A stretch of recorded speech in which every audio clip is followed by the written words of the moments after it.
Impossible. That's what they said. On December 19, 1944, American General George S. Patton made a bold promise. He said he would pull 3 entire groups of soldiers out of battle, turn them to face north, march them through terrible winter weather, and attack the German army from the side in just 48 hours. German generals laughed at this.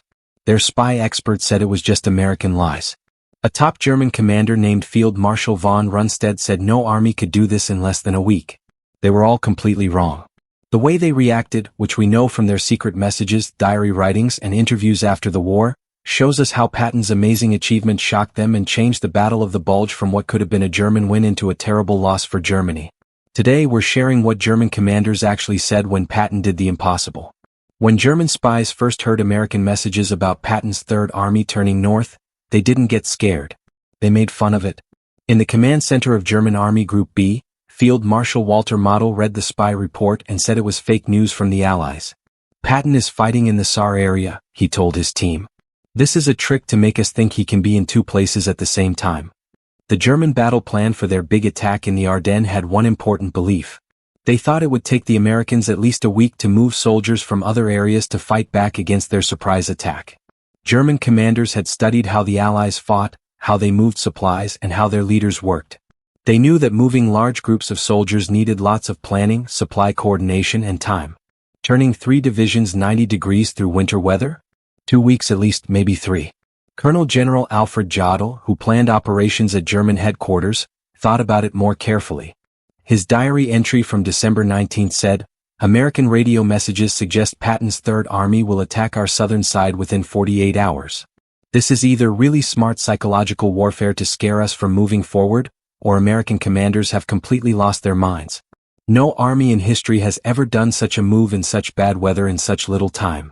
Even General Heinz Guderian, the father of German tank tactics and an expert in fast warfare, couldn't believe it.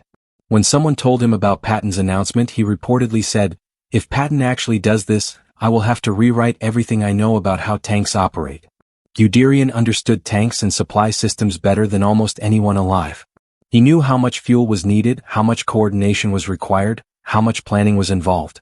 What Patton was promising broke every rule of military operations. German field commanders on the southern edge of the Bulge received orders to get ready for possible American counterattacks, but not for 3 or 4 days. Forward units were told to focus on pushing west, not defending the south.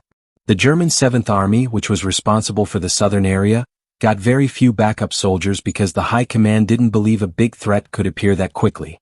This disbelief was Germany's first huge mistake.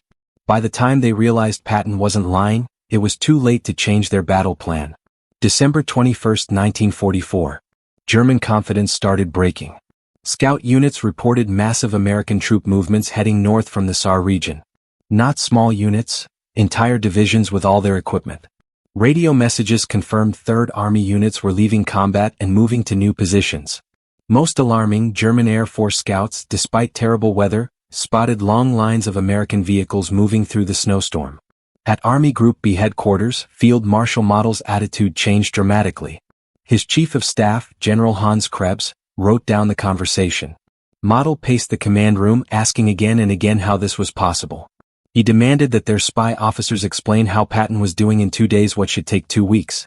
German supply experts did the math and decided the Americans were doing something impossible.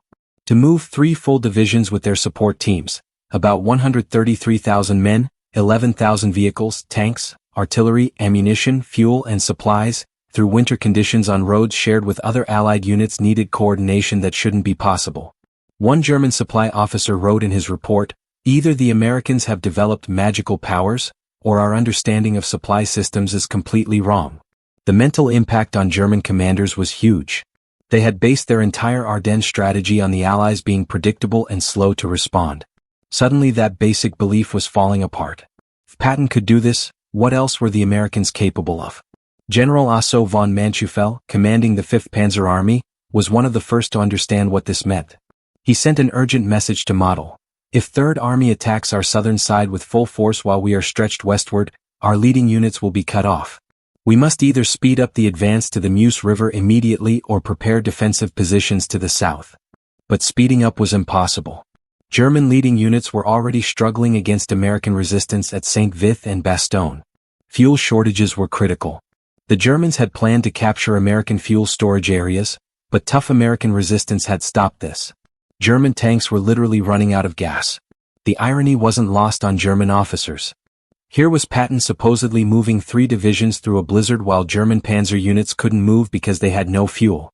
Colonel Hans von Luck, commanding a panzer regiment, later wrote, "We began to realize we were fighting an enemy with abilities we had underestimated.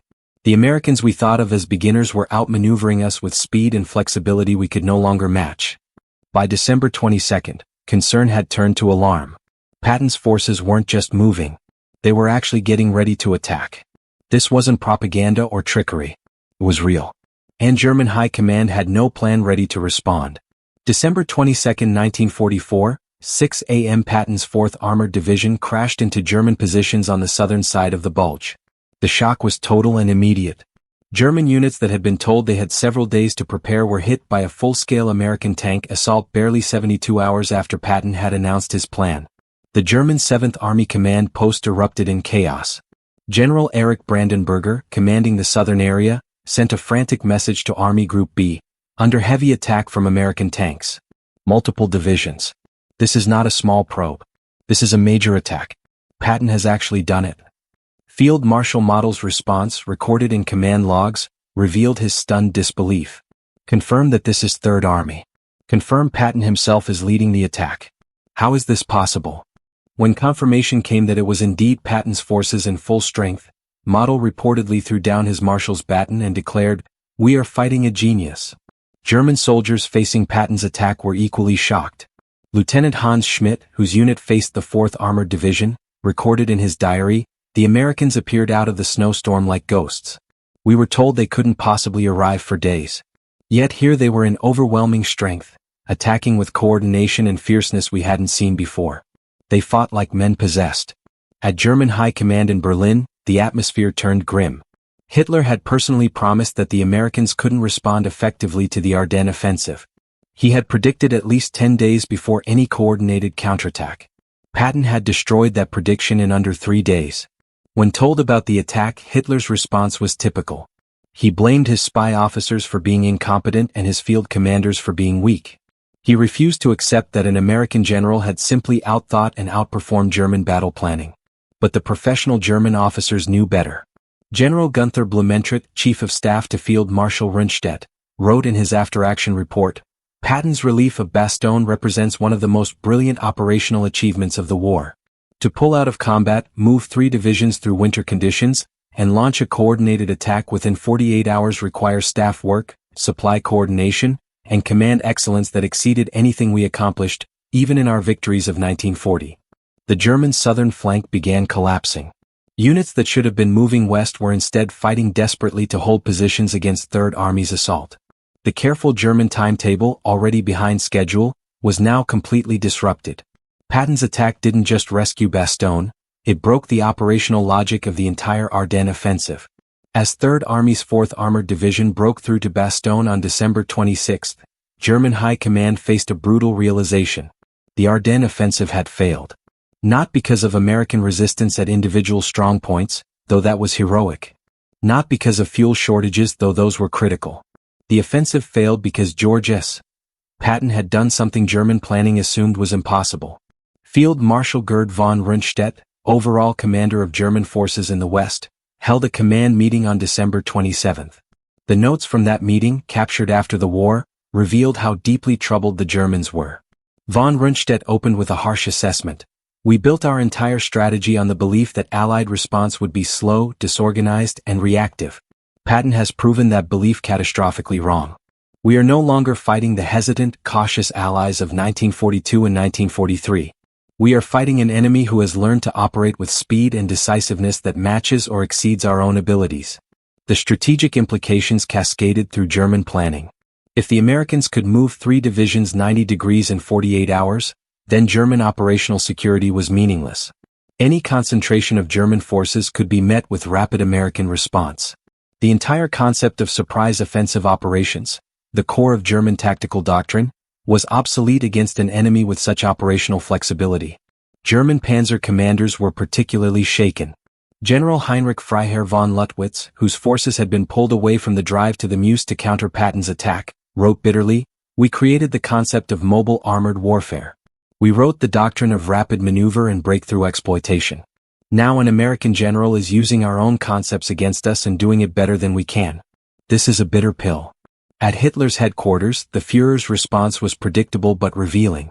He insisted the offensive continue, that more resources be committed, that determination would overcome operational reality. But his generals knew better. Model, Manschufel, and von Rundstedt all privately acknowledged that continuing the offensive was pointless. Patton's relief of Bastogne had demonstrated that American forces could respond faster than German forces could exploit breakthroughs. The psychological impact extended beyond individual commanders. German soldiers began to question whether victory was still possible. They had been told the Americans were poorly led, poorly trained, and lacked German military excellence. Patton's achievement shattered that propaganda. German troops who had fought confidently in 1940 and 1941 now faced an enemy who could outthink, outmaneuver, and outfight them. The Battle of the Bulge continued for weeks. But German commanders knew from December 26 onward that they had lost. Patton's 48-hour miracle hadn't just relieved one surrounded unit. It had broken the back of Germany's last major offensive and proven that American military capability had surpassed German expertise. After Germany's surrender, Allied intelligence officers questioned captured German commanders extensively. The conversations about Patton's relief of Bastogne were particularly revealing. These weren't men trying to excuse defeat. They were professional soldiers trying to understand how they had been so completely outmaneuvered. Field Marshal Wilhelm Keitel, chief of the Armed Forces High Command, was questioned in May 1945. When asked about Patton, Keitel responded, "We made the mistake of believing our own propaganda about American military incompetence." Patton destroyed that illusion. His ability to move an entire army through a blizzard and attack within 48 hours demonstrated operational excellence that we could not match in 1944. Perhaps we could have done it in 1940 when our army was at its peak. By 1944 we had lost that capability. Patton still had it. Or perhaps the Americans had finally learned it.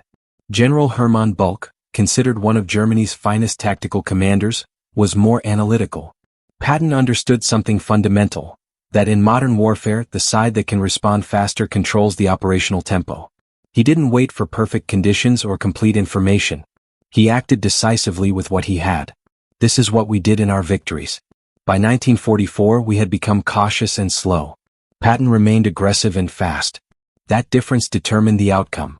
Even Model, who had directly opposed Patton's Third Army, acknowledged the achievement. Before his suicide in April 1945, Model told his staff, "If Germany had commanders who could operate with Patton's speed and flexibility, we would have won this war. Our early victories made us arrogant. We believed our doctrine was superior." Patton proved that doctrine matters less than execution, and his execution was flawless. Perhaps most telling was the assessment of General Heinz Guderian, who had initially said he would rewrite his understanding of armored operations if Patton succeeded. In post-war interviews, Guderian admitted, "I did not believe it possible. The logistics alone should have taken a week to coordinate. The movement through winter conditions should have been chaotic. The attack should have been disorganized and piecemeal. Instead, Patton achieved near-perfect coordination. His staff work was superb. His commanders executed brilliantly. His supply officers performed miracles. This was not luck. This was operational excellence at every level of command." German military historians writing in the decades after the war were equally respectful. General Hans Speidel, who served as Rommel's chief of staff, wrote in his memoir, "The relief of Bastogne stands as one of the finest examples of operational art in military history. Students at every war college should study not just what Patton did, but how his entire army executed so flawlessly under impossible conditions." The ultimate German judgment on Patton came from an unlikely source: ordinary German soldiers in prisoner camps after the war. Captured Germans frequently mentioned Third Army's relief of Bastogne as the moment they knew Germany would lose. One former panzer commander said, "When Patton turned his army in a blizzard and attacked within 2 days, we knew we were beaten. Not just beaten in that battle but beaten in the war. We no longer had the quality of leadership or the capability of execution to compete with such an enemy." German high command had learned too late what Patton's own soldiers already knew. Old Blood and Guts was more than a theatrical general with ivory-handled revolvers. He was an operational genius who could accomplish what others considered impossible. If this deep dive into German High Command's stunned reaction to Patton's impossible achievement fascinated you, then you need to follow this content immediately. We're bringing you the untold stories from both sides of history's greatest conflicts. The reality behind the legends, the voices you've never heard, the perspectives that change everything you thought you knew about World War II. Make sure you never miss our next video. We've got incredible content coming about other moments that shocked military commanders, battles that changed history, and the truth behind famous operations. Drop a comment telling us what aspect of the Battle of the Bulge you want us to explore next. The German perspective on Bastogne's defense, the American soldiers who held the line, the intelligence failures that led to the surprise. Your suggestions drive our content. And if you enjoyed this video, hit that like button and share it with anyone who appreciates real military history told from perspectives you won't find in textbooks. Thanks for watching, and remember, sometimes the impossible is just something nobody's tried yet. See you next time.